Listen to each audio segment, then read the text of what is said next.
I knew something was wrong the day I found Mia crying in the stairwell while the CEO stood 3 steps below her, hands in his pockets, like he was scared to move closer. Hey guys, before I start, if you enjoy real-life stories like this, please don't forget to like, share, and subscribe. It really helps the channel grow and keeps me motivated to bring you more true stories like this one. My name is Evan. I work in operations at a mid-sized tech company in London. Not a startup, not a giant corporation, just one of those normal places where the coffee's okay, the meetings never end, and the lights hum in the ceiling. I'm not a dramatic person. I just notice things. And this is one of those things I noticed that I can't really forget. It started with Mia. She joined marketing about a year after I started. She was quiet, smart, and always neat. Not the type to talk loud or try to impress. She had this calm that stood out in a building full of people who always rushed everywhere. She took notes on paper, asked direct questions, and smiled with her mouth closed. The kind of person who made everyone else lower their voices without realizing it. Our CEO, Daniel, was completely different. He was sharp, confident, in his late 30s, the kind of guy who walked fast and talked faster. He wore plain shirts, no tie, sleeves rolled. Everyone said he was tough but fair. You could tell he didn't fake things. He didn't yell often, but when he did, it mattered. And when he said sorry after, you believed him. I first saw the two of them notice each other during an all-hands meeting. Daniel was presenting slides that wouldn't load. People laughed when he made a joke about the Wi-Fi. Everyone except Mia. She just stared at the frozen screen waiting, and he noticed her not laughing. His eyes stopped on her for a second, like he was trying to figure her out. That's when I thought, that's interesting. A few weeks later, I was in a meeting about a product launch. Mia was there, Daniel too. Everyone was talking over each other. Then Mia spoke, calm and steady. She outlined a plan in 3 short points, clear, simple, no extra words. The room went quiet. Daniel looked at her and said, "That's clean." The way he said it, quiet, serious, made me glance at him twice. After that, I started noticing little things, not romantic things, just careful things. If they were in the same meeting, they kept a respectful distance. If they passed each other, they gave a small nod. If you weren't looking closely, you'd miss it. But I saw the way Daniel's eyes softened for a half-second when she spoke, and the way she'd look away fast when he walked by. Then one night, I stayed late to fix a vendor report. Most lights were off. When I passed the glass conference room, I saw Daniel and Mia inside. They weren't sitting close. They were both working quietly, laptops open. The air looked serious but calm. I couldn't hear them, and I didn't want to eavesdrop. Still, something about it made me stop for a second before moving on. A few days later, someone in sales joked that Mia and the CEO must be working overtime together. You know how office gossip spreads, fast and dumb. I didn't join in. She didn't deserve that.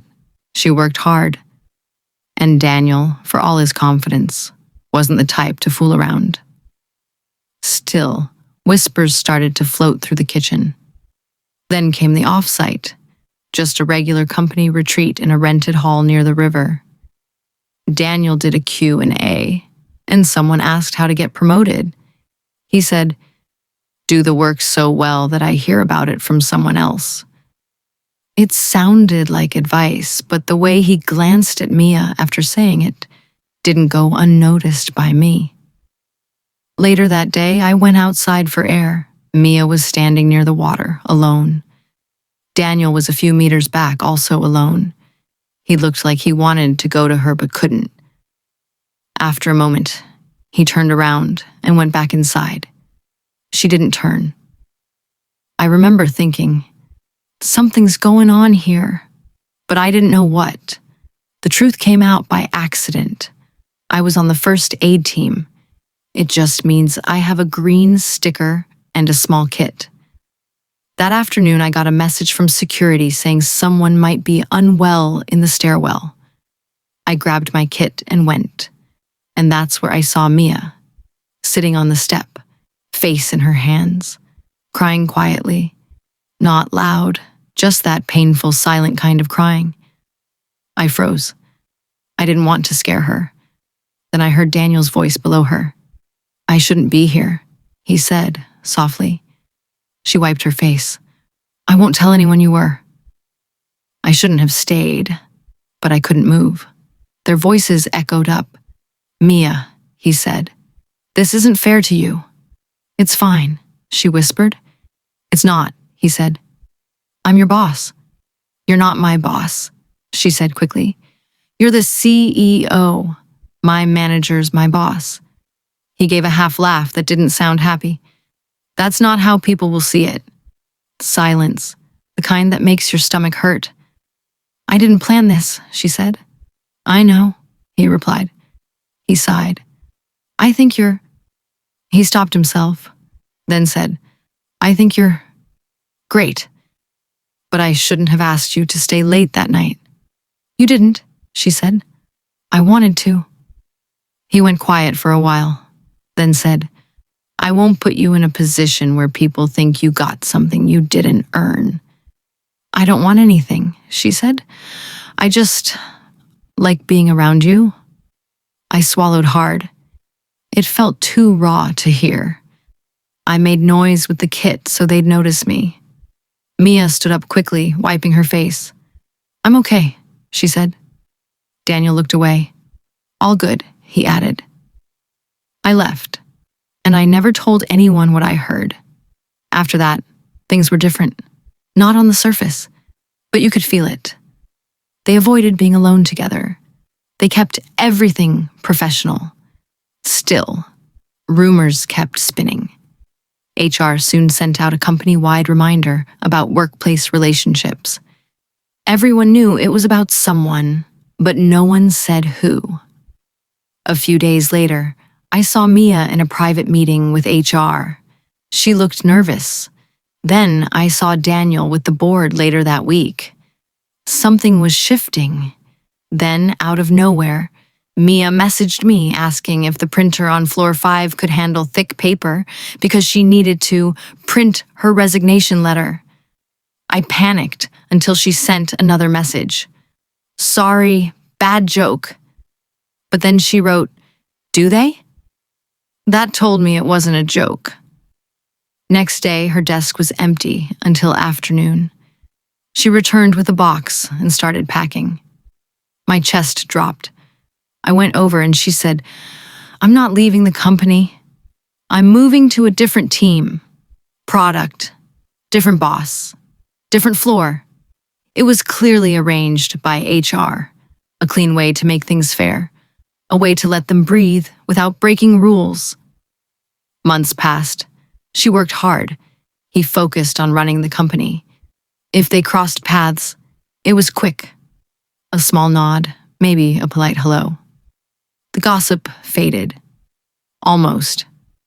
Until the company gala, everyone dressed up, pretending not to care about the free wine.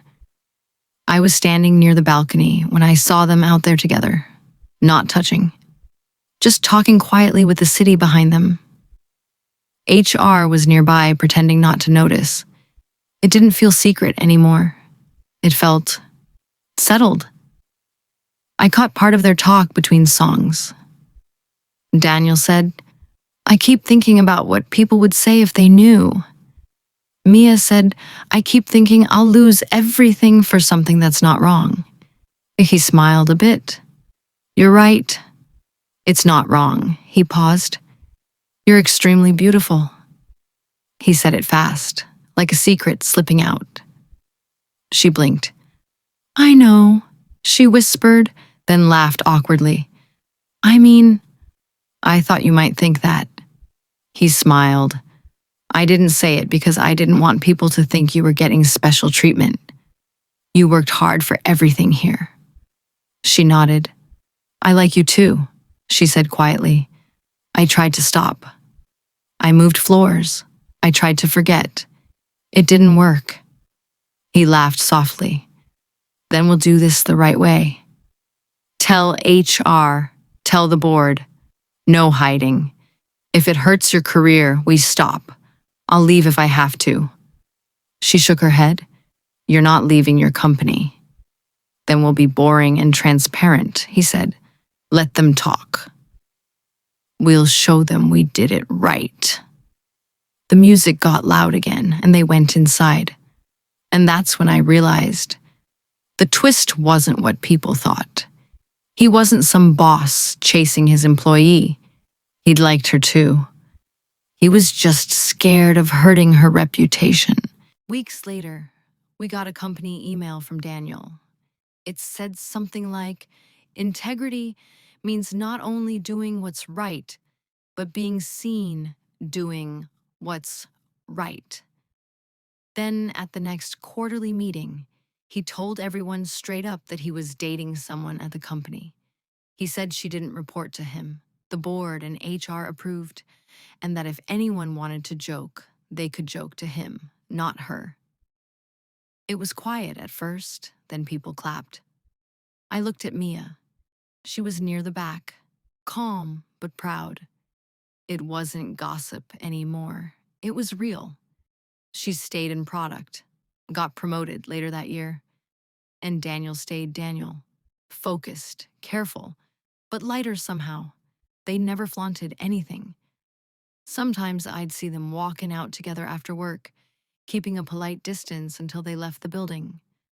Once, in the rain, I saw her tilt her umbrella slightly to cover him without touching. That one small move said everything. 6 months later, things were normal again. HR updated the rules. Gossip died, and new hires had no idea anything ever happened. That's how offices move on. The last time I saw them together, it was at a company picnic. They were sitting on the grass, laughing with a group. Nothing romantic, just comfortable. The story had settled into life. If you're waiting for some big ending, there isn't one. No drama, no affair. Just two people who cared about each other, scared of doing the wrong thing, and decided to do it the right way. He liked her too, but he waited until he could say it with respect. That's the twist. Real love doesn't always explode. Sometimes it just survives quietly. I still work there. They do too. And sometimes when things get too loud in that office, I remember that day in the stairwell. Two people trying to figure out how to be good in a place that can easily turn anything into gossip. It still makes me think about how heavy power can be and how rare it is when someone uses it carefully. Oh, and one last thing. A few months ago, I saw a little note stuck to the stairwell railing. It said, "You're allowed to be happy." No names, but I think I know who left it. Thanks for watching, everyone. If you liked this story, please like, share, and subscribe. And I hope you all have a nice day.